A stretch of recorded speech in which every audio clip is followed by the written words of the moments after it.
안녕하십니까, 이형입니다. 안녕하세요. 2026년 팀 프리뷰 이제 절반입니다. 마이애미 말린스 편 해보도록 하겠습니다. 지난 시즌 성적부터 알아보도록 하겠습니다. 2024 시즌에 100패를 당했던 마이애미였는데 지난 시즌에는 무려 17승을 더하면서 79승 83패 내셔널리그 동부지구에서 3위를 기록을 했습니다. 만족스러운 시즌을 보냈죠. 포스트 시즌 진출은 못했지만 전년 대비 17승을 더 올렸고 특히 후반기 때는 5할 승률까지 넘겼습니다. 애틀랜타보다 더 높은 순위로 당연한 결과를 냈는데 뭘 또 당연해요. 사실 득실차를 보면 그렇게 안정적인 전력은 아니었어요. 득실차 마이너스 89는 리그에서 세 번째로 나쁜 기록이었고 여러모로 생각보다는 좋았지만 벤딕스 사장이 강조하는 매년 경쟁력 있는 팀이라는 사실은 거리가 멀었습니다. 오프 시즌 정리를 해보도록 하겠습니다. FA로 그래도 마이애미 치고는 꽤 많은 선수를 영입을 했습니다. 무려 4명의 선수를 데리고 왔어요. 피터 페어뱅크스에게 1년 1,300만 달러를 주고 계약을 했고요. 크리스토퍼 모렐, 크리스 페덱, 존 킹을 영입을 했습니다. 트레이드로 주력 선수들을 넘기면서 핵심 유망주들을 받아왔죠. 에드워드 카브레라를 넘기고 반대급부로 오웬 케이시를 데리고 왔고 양키스에서도 라이언 앤더스를 넘기면서 딜런 루이스와 브랜든 존스 등을 받아왔거든요. 그리고 에스테오리 루이스가 다저스에서 건너왔습니다. 마이너 계약은 특별히 이름 있는 선수는 없었어요. 처음 보는 선수들이 많더라고요. 네.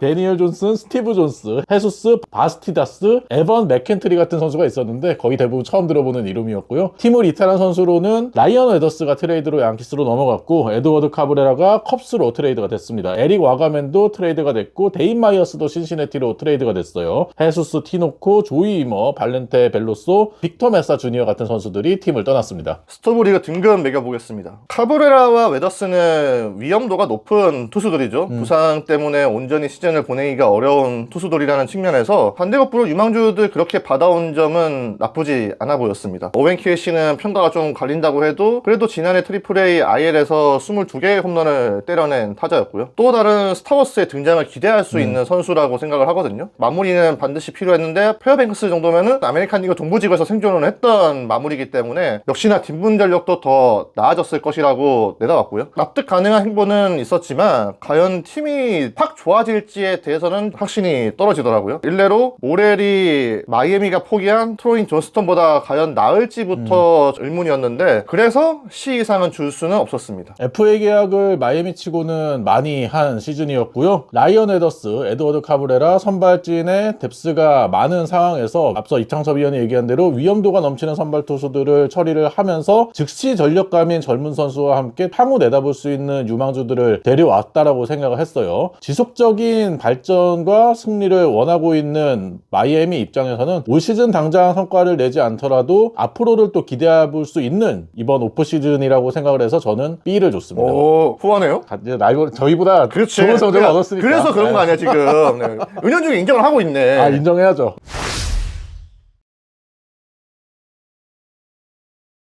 예상 라인업 알아보도록 하겠습니다. 1번에 제이콥 마시, 2번에 엑세비어 에드워즈, 카일 스타워스, 어거스틴 라미레스, 그리핀 코나인, 오토 로페스, 리암 힉스, 코넌 오비, 오웬 케이시로 구성이 되겠습니다. 예상 선발진은 샌디 알칸타라가 그대로 잔류를 했고요. 유리 페레스, 크리스 페덱, 맥스 마이어, 브렉스턴 게럿이 5선발 체제를 꾸립니다. 예상 불펜을 보면 피터 페어뱅크스가 마무리를 맡을 것으로 보이고요. 그 뒤에 켈빈 포시에, 타일러 필립스, 앤서니 밴더, 케이드 깁슨으로 구성이 되겠습니다. 관전 포인트 알아보겠습니다. 제 첫 번째 관전 포인트는 이희영 위원에게 공유를 안 했습니다. 타도 애틀랜타입니다.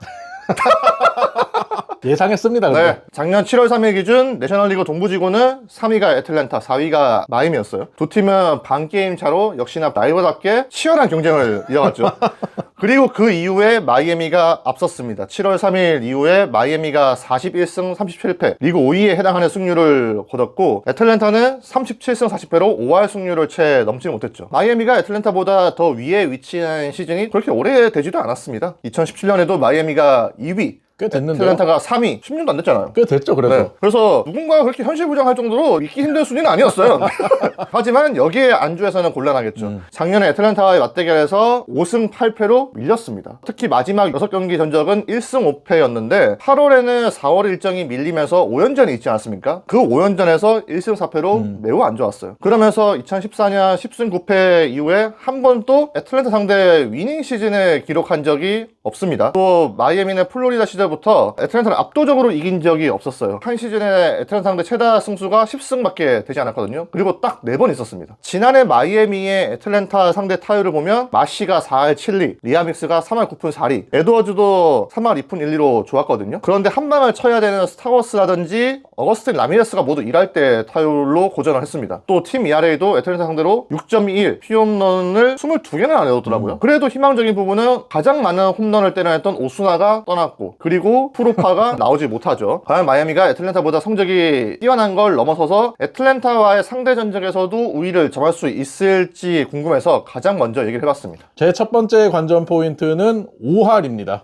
깔보네 지금. 깔보는 게 아니죠. 네. 현실적인 목표를 제시하는 거죠. 애틀랜타는 계속 멀티시즌 우승이 되는 거 갑자기 마이애미를 5할입니다. 이렇게 해버리면 2024년에 100패를 당했는데 지난 시즌에 83패, 79승 83패 하면서 플러스 17승을 더했습니다. 이게 지난 시즌 메이저... 잠깐만요. 죄송한데 왜 패배를 강조해요?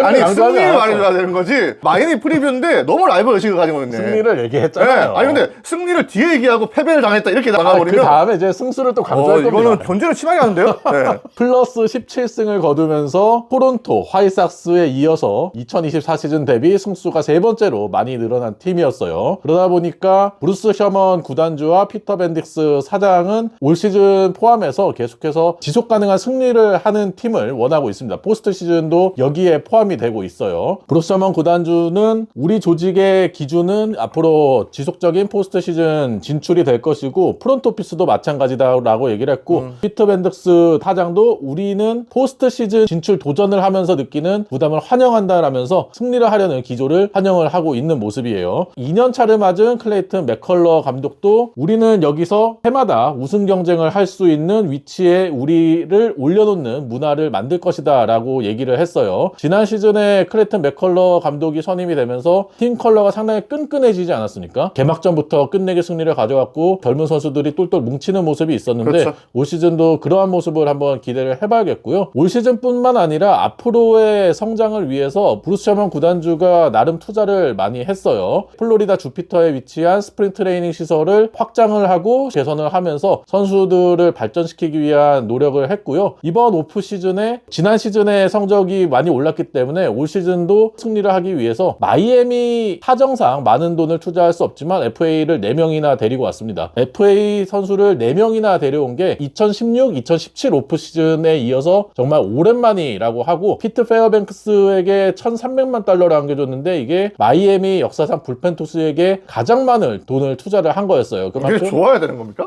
그래도 마이애미 중에서는 괜찮은 편이죠. 예. 지금 1,400만 달러 불펜을 사갔다는 거를 칭찬을 해줘야 되는 거예요? 이거 칭찬이죠. 그래요? 근데 기준이 많이 낮네요 일단은. 마이애미가 저희보다 세니까 네. 인정을 해야죠. 물론 올 시즌 FA 투자를 하면서 2천만 달러 넘게 쓰긴 했지만 아직까지도 연봉 총액이 메이저리그 최하 수준이거든요. 당장 포스트 시즌 진출은 노리기 힘들더라도 올 시즌에는 5할 승률만 해도 충분히 좋은 성적을 기록한 거라고 생각을 해서 첫 번째 관전 포인트로 5할을 얘기해 봤습니다. 제 두 번째 관전 포인트는 색다른 방식입니다. 마이애미가 객관적인 전력이 떨어지는 것은 부정할 수가 없어요. 이런 팀들은 전공법으로 가는 것보다도 전략 전술을 앞세워서 그 간격을 좁히는 게 목표거든요. 실제로 마이애미는 작년 9월부터 굉장히 독특한 방식을 도입해서 실행을 하고 있죠. 마이애미는 경기를 이끄는 투수와 포수가 사인을 교환하는 게 아니고 덕아웃에서 투수가 던질 구종을 정해서 지시를 하고 맞습니다. 있습니다. 이 방식이 공개됐을 때 반응은 역시나 부정적이었어요. 벤치가 지나치게 경기에 개입을 한다. 그리고 이렇게 해서 실효성이 얼마나 있겠느냐. 아마추어 리그에서는 하는 방식을 메이저리그 레벨에서 주입을 하는 게 과연 맞는지도 쟁점이었습니다. 다만 마이애미가 이 시스템을 채택한 목적은 분명해요. 투수와 포수의 부담을 덜어주면서 승부가 가열되면서 놓칠 수 있는 부분들을 외부에서 방지하겠다는 생각이고요. 또 그만큼 본인들의 통계 데이터에 대한 자신이 있다는 건데 9월 20일에 제슨 정크의 7이닝 무볼넷 경기를 긍정적인 증거로 계속 들이밀고 있더라고요. 또 이 시스템을 사용하면서 6승 3패로 성적이 좋았다는 점도 강조를 하고 있습니다. 결과가 좋아도 과정에는 반발이 따를 수밖에 없다고 봐요. 직접 경기에 뛰는 선수들한테는 자존심이 달린 문제니까요. 마치 장기판의 말처럼 생각이 들 수도 있고 외부에서는 변수를 대응하는 데 있어서도 취약할 수밖에 없잖아요. 예를 들어서 오늘 알 알칸타라의 체인지업이 상태가 안 좋은데 체인지업을 못 치는 타자라고 해서 체인지업을 요구를 하게 되면 이거는 정답이 안 될 수도 있으니까요. 그런데 마이애미는 이번에 영입한 투수들한테도 이 시스템을 따로 이해시킬 만큼 이 시스템의 진심입니다. 벤딕스 사장은 강요가 아니라 추천이라고 했고, 맥컬러 감독도 투수가 거부할 수 있는 권리가 있다고는 했는데 팀 방침에 반기를 둘 수 있는 선수가 나오기 힘들다는 게 보이거든요. 원래 이 지시를 했던 인물도 알런 라이슈만 투수 코치 보좌였는데 이번 겨울에 콜로라도 투수 코치로 이적을 했죠. 그러면서 트리플 A에서 이 업무를 수행했던 론 마르셀로 주니어 투수 코치 보좌가 이 바톤을 이어받았습니다. 저는 이 부분 또 변수가 될 수 있다고 봤고요. 야구는 카피캣이죠. 어떤 방식이 성공을 거뒀을 때 그 방식을 따라하면서 그게 트렌드로 거듭나는 게 일상적인데, 라인 슈만 코치가 옮긴 콜로라도도 이 시스템을 굉장히 긍정적으로 고민을 하고 있다고 했어요. 결국에는 이 시스템이 잘 됐을 때 어쩌면 야구계가 또 한 번 시끄러워질 수도 있겠다는 생각이 들어서 소개를 한번 해봤습니다. 제 두 번째 관전 포인트는 180 홈런입니다. 뭐야 200홈런도 알고 있어. 200 홈런 현실적으로 쉽지 아니 않죠. 숫자 계속 이상하네. 숫자가 좀. 뭘 또 이상해요. 애틀랜타가 지금 현실적인 180홈런 칠 거야? 애틀랜타 200 홈런 치죠. 이거 보세요 지금. 이거 너무 불합리해. 마이애미의 현실적인 목표를 아니 제안하는 겁니다. 페어하지가 않아. 말만 우리보다 세니까요 하는데 지금 목표가 다 낮아요. 아니요. 얘기를 들어보시면 납득하실 겁니다. 알겠습니다. 네. 납득 못하면 갑니다. 최근에 마이애미의 홈런 수를 보면은 2021년에 158개, 메이저리 28이었습니다. 그리고 2022년에도 144개로 24위, 2023년에 166개, 23위, 2024년에도 150개, 2025년에도 154개를 때려내면서 계속해서 하위권에 머물고 있거든요. 지난 시즌에 펜스 위치를 좀 앞으로 당기고 펜스 높이도 낮췄음에도 불구하고 홈런 수가 크게 늘어나지를 못했습니다. 론디포 파크가 2012년에 개장한 이후에 메이저리그 홈 경기에서 가장 적은 홈런을 치고 있는 팀이 마이애미고요. 마지막으로 180 홈런을 기록한 시즌이 2017년인데 스탠턴이네. 네, 그 당시에 지안칼로 스탠튼이 59 홈런 치면서 MVP를 탔던 시즌이죠. 그 뒤로는 아직까지 한 번도 180 홈런을 때려내지를 못하고 있어요. 지난 시즌 팀 내 최다 홈런이 칼 스타워스 25홈런이었습니다. 8월에 옆구리 부상 때문에 시즌 아웃이 되면서 30홈런을 충분히 기대할 수 있었던 페이스인데 때려내지 못하고 아쉽게 시즌이 마감이 되고 말았고요. 풀타임을 치른다면은 30홈런 이상을 충분히 기대해 볼 수 있는 타자로 성장했다라고 생각을 해요. 그 밖에 코너 내야수인 호나노비와 그리핀 코나인 같은 경우에도 마이너에서는 장타력을 뽐냈던 선수들이거든요. 이 선수들도 올 시즌에 좀 더 많은 경기를 소화를 하면서 장타력을 보태줄 필요가 있겠고, 포수인 어거스틴 라미레즈도 20개 이상 홈런을 지난 시즌 때려내면서 가능성을 보여줬기 때문에 올 시즌도 좀 더 많은 경기를 출전을 하면서 홈런을 더 때려줘야 되는데, 이 선수가 수비 쪽에 문제가 있는 선수잖아요. 개인적으로는 이 선수를 주전 포수로 쓰기보다는 좀 더 지명타자 쪽으로 활용하는 게 공격력을 더 올리는데도 도움이 되지 않을까 싶은데, 일단 어거스틴 라미레즈를 꾸준히 포수로 활용한다라고 마이애미는 얘기를 하고 있어요. 그 밖에 오프 시즌에 한 방에 있는 타자인 크리스토퍼 모레를 영입을 했습니다. 벤치에서 파워를 더해줄 수 있는 선수라고 생각을 하고요. 이미 마이애미는 스피드가 준수한 팀이기 때문에 여기에 파워까지 붙는다면 스피드 파워 콤비네이션으로 좀 더 공격 생산성이 더 좋아질 거라고 생각을 하고, 그렇다면 지난 시즌보다 더 향상된 성적을 기대할 수 있을 거라고 생각을 하거든요. 그렇기 때문에 두 번째 관전 포인트로 얘기를 해봤어요. 성의가 느껴지지 않아서 저는 이만 일어나겠습니다. 아니 왜요? 납득될 만한 증거가 있잖아요. 제 세 번째 관전 포인트는 최저 연봉입니다. 돈 언제 쓸까요? 2천만 달러나 썼어요. 네. 셔먼이 구단주로 온 지도 이제 10년이 다 돼가는데 돈을 제대로 쓴 시간이 없습니다. 2021년 11월에 알칸타라 연장 계약을 5년 5,600만 달러로 안겨줬고, 그 뒤에도 2021년 12월에 아비사이 가르시아에게 4년 5,300만 달러 계약을 준 게 그나마 대형 계약이었어요. 그런데 그거를 제외했을 때는 뭐에다 돈을 썼는지를 알기가 어렵습니다. 심지어 올해는 피츠버그도 결과론적으로는 데려오지는 못했지만 카이 슈와버, 알데스, 수아레스에게 관심을 표명하면서 구체적인 계약도 제시를 했는데, 마이애미는 올해도 굉장히 조용하게 그냥 지나갔어요. 그러면서 올해 현재 팀 연봉이 7,810만 달러 정도 매겨지고 있거든요. 메이저리그에서 가장 적은 액수입니다. 사치세 기준으로 봐도 사치세 상한선이 2억 4,400만 달러인데 마이애미는 8,317만 달러 정도예요. 1억 6천만 달러 정도의 여유가 있는 셈이죠. 반면에 다저스는 3억 9,050만 달러입니다.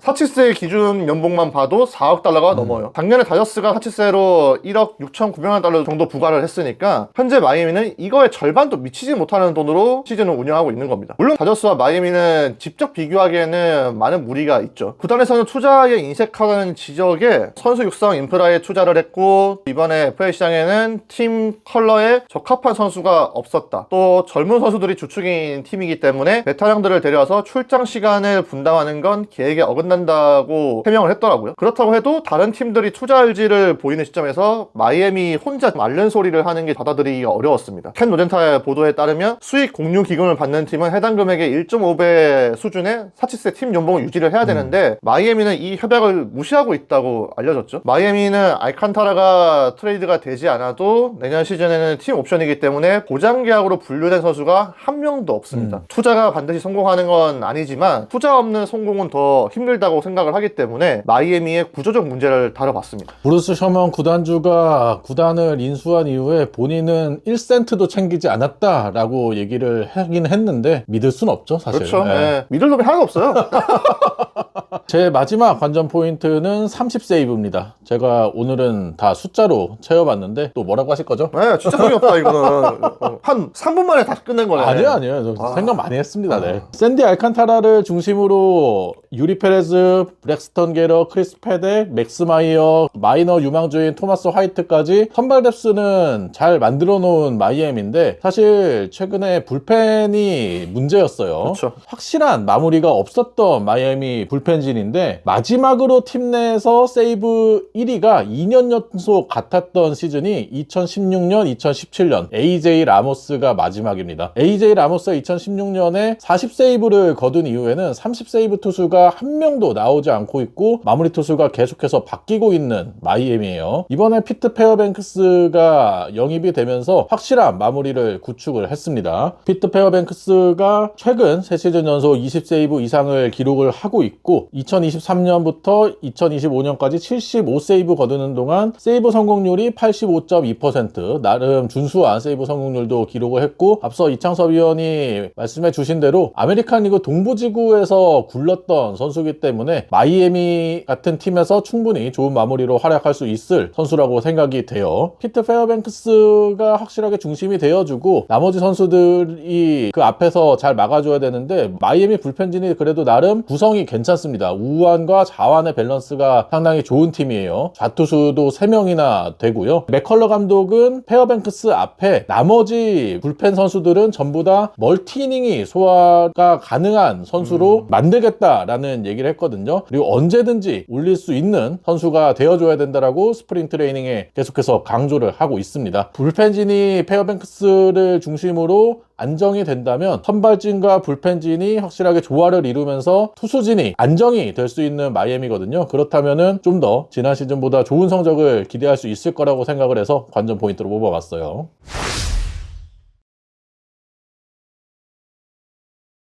키플레이어 알아보겠습니다. 제 키플레이어는 고민을 많이 했습니다. 작년에 파워가 좋았던 어거스틴 라미레스도 후보였고 중요한 포수 자원으로 부상한 리아믹스도 생각을 했었고요. 그리고 성공함과 스피드가 돋보이는 제이콥 마시도 생각이 났었고 여기에 오웬 케이시도 소개를 한번 해드려야 되는 선수는 맞거든요. 그런데 누가 가장 중요한가를 따졌을 때 마이애미의 추구하는 방향과 맞물려서 샌디 알칸타라를 넘어설 수 있는 선수는 없다고 봤어요. 작년에 토미존 수술해서 복귀를 했죠. 31게임 나오면서 건강하게 돌아왔는데 11승 12패, ERA 5.36으로 내용이 좋지는 않았습니다. 특히 포심과 싱커의 구속이 떨어지지 않았기 때문에 알칸타라가 여기서 더 좋아질 수 있을지에 대해서 확신을 하지 못했거든요. 다행히 전반기보다 후반기에 안정을 찾았습니다. 알칸타라는 그 이후로 올스타 브레이크 동안 가족여행을 다녀왔는데 그게 좀 리프레시가 됐다라고 말을 했고요. 후반기 반등에 발맞춰서 이번 겨울에는 스위퍼를 새롭게 연마를 했어요. 스위퍼의 완성도가 높진 않아도 구속으로 타자를 압박할 수 있기 때문에 궤적의 다양성만 준다면 만족을 할 수 있다고 보거든요. 스프링 캠프 경기에서 스위퍼가 피홈런이 되긴 했지만 여전히 다듬을 수 있는 시간은 충분하다고 보고 있고요. 이런 시도를 한다는 것 자체가 타자들한테 경우의 수를 더 복잡하게 제공을 하는 거기 때문에 나빠 보이진 않았습니다. 현재 마이애미의 기조는 최대한 유망주들을 많이 받아오는 거죠. 각 팀들이 수준 높은 유망주들은 내주지 않기 때문에 때문에 일단 양으로 밀어붙이는 모습이고, 그래서 팝 랭킹이 작년에 비해서 비약적으로 높아지긴 했습니다.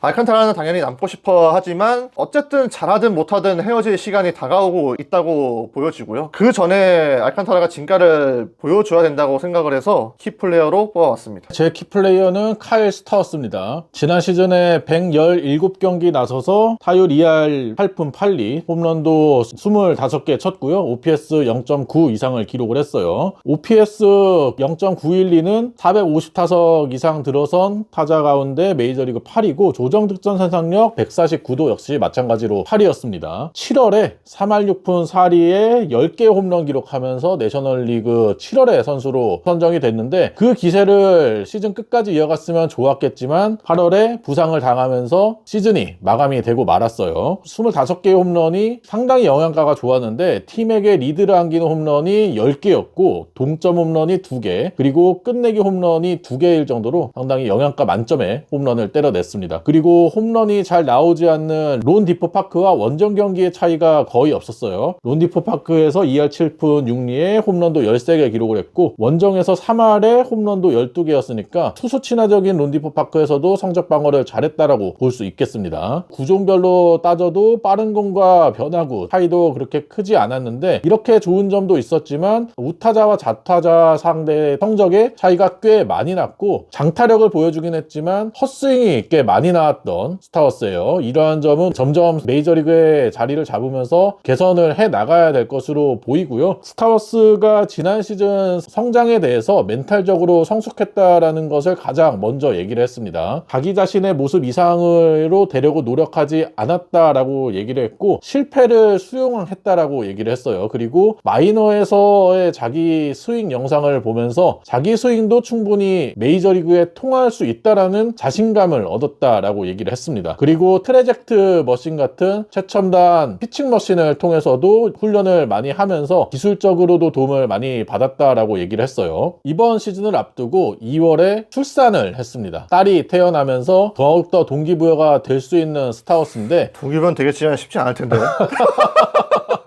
쉽진 않죠. 네, 체력적으로 관리 잘해야 됩니다. 네. 정규 시즌 전에 풀잠을 자야 됩니다. 그렇죠. 네. 네. 오프 시즌에 출산 같은 좋은 일도 있었지만 연장 계약 논란이 있었어요. 마이애미 말린스가 스타워스에게 8년에 5천만 달러 제시를 했는데, 스타워스는 8년에 1억 달러를 반대로 제안을 했다고 하죠. 물론 스타워스 측에서는 1억 달러까지 제안한 적은 없다라고 했지만 간격은 꽤나 커 보였습니다. 스타워스는 스프링 트레이닝 합류하면서 계약이 성사되지 않은 건 아쉽지만 올 시즌 준비에 집중하겠다라고 얘기하면서 계약 얘기는 더 이상 하지 않겠다라고 얘기를 했고요. 말린스 역대 좌타자 30홈런 타자가 2001년에 클리프 플로이드, 2005년에 카를로스 델가도, 2008년에 마이크 제이콥스 3명밖에 없습니다. 론디포 파크가 개장한 이후에는 30홈런 타자가 단 한 명도 나오질 않았거든요. 올 시즌 과연 스타워스가 론디포 파크를 쓰는 마이애미 좌타자 최초로 30홈런 이상을 기록을 하면서 본인이 1억 달러 이상을 받아야 되는 선수라는 걸 증명을 할 수 있을지 궁금해서 키플레이어를 뽑아왔어요.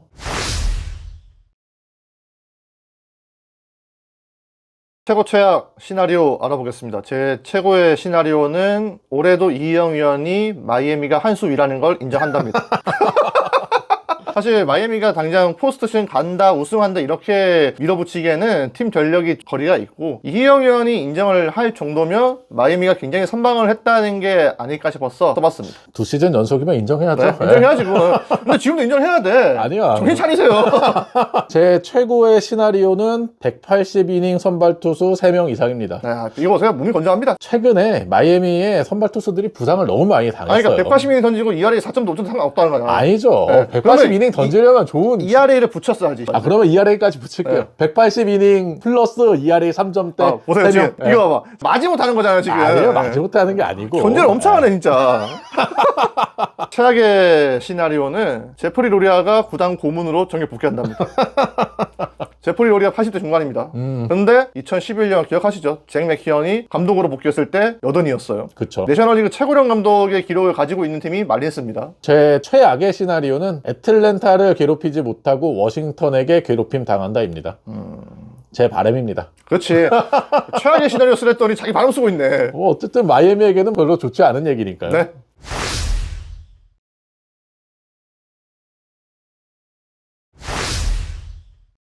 오늘 저희가 2026년 팀 프리뷰 마이애미 말린스 편 알아봤는데요. 여러분이 생각하시는 마이애미의 올 시즌에 대해서도 댓글로 많이 달아주시기 바랍니다. 16팀을 했습니다. 롯데 포함해서 프리뷰를 16팀을 했는데 이희영 위원의 영혼이 느껴지지 않는 프리뷰는 오늘 처음이었어요.